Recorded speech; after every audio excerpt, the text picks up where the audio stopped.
আমরা ইসলামটাকে এত ভয় করি কেন বা এটাকে গ্রহণ করি না কেন? এর জন্য দরকার আমাদের শিক্ষা ব্যবস্থা। কদিন আগে একটা অনুষ্ঠানে গেলাম, এখনও আমরা যদি ধর্মীয় নেতারা বলেন আমরা হব আফগান, আমি বুঝি না এই অর্থ কেন, এটা বলে কেন সুরসুরি দেই এই পশ্চিমাদের সাথে। আমি তো বলতে পারি আমরা হব বাবর দ্য গ্রেট। এই আফগান নিয়ে আমেরিকানদের অনেক সমস্যা আছে, আমাদের হুজুরদের শিক্ষা হয় নাই। আমাকে কেন পড়তে হবে সেই জুব্বাই পাগড়ি? আমার মনে হচ্ছিল যে এক একজনকে একটা করে তরবারি ধরাই দিই, তাহলে বেশ মনে হবে ভালো একটা আয়োজন হয়েছে। ইসলামে কোথায় আছে এইসব জিনিস? আমরা এই ছোটোখাটো জিনিসকে ইসলামটাকে বিতর্ক করে ফেলছি। আমরা এক কাতারে নামাজ পড়ি, এক কাতারে থাকবো, সবাইকে নিয়ে আমরা দেশটা আগে নিয়ে যাব, আর একটু ভালো করে ভারতকে চিনবো। যেটা আমার ছাত্ররা বলছেন, আমাদের ভারতের আধিপত্যমুক্ত বাংলাদেশ, খুব কম রাজনীতিবিদ আছেন যারা এটা বলতে ভয় করেন।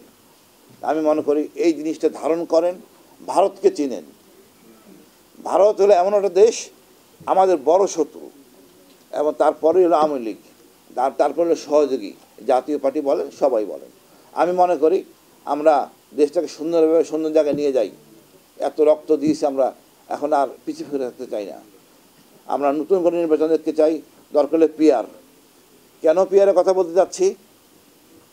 একটা নির্বাচনী এলাকায় আমরা তো ঢাকা শহরে ফিল করি না, নির্বাচনী এলাকায় একটা সংখ্যক 40% 42% পেয়ে আপনি এমপি হয়ে গেলেন, বাকি যে 50% লোক রয়ে গেছে তারা 5টা বছর থাকে খুব কষ্টে, নিপীড়ন, লজ্জায়, মানে হেরে যাওয়া সৈনিকের মতো মাথা নিচু করে চলতে হয়।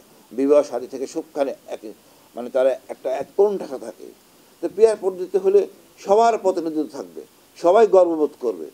এখানে একই, আপনি তো লোক সিলেক্ট করতেছেন পিআর সিস্টেমে, আপনি জামাতের মতো সিলেক্ট করেন নাই। এলাকায় সংসদীয় এলাকায় আপনি যদি সংসদীয় এলাকায় লোক ঠিক করেন নির্বাচন করে কী হবে আপনাদের প্রতিনিধি, তা তো করেন না।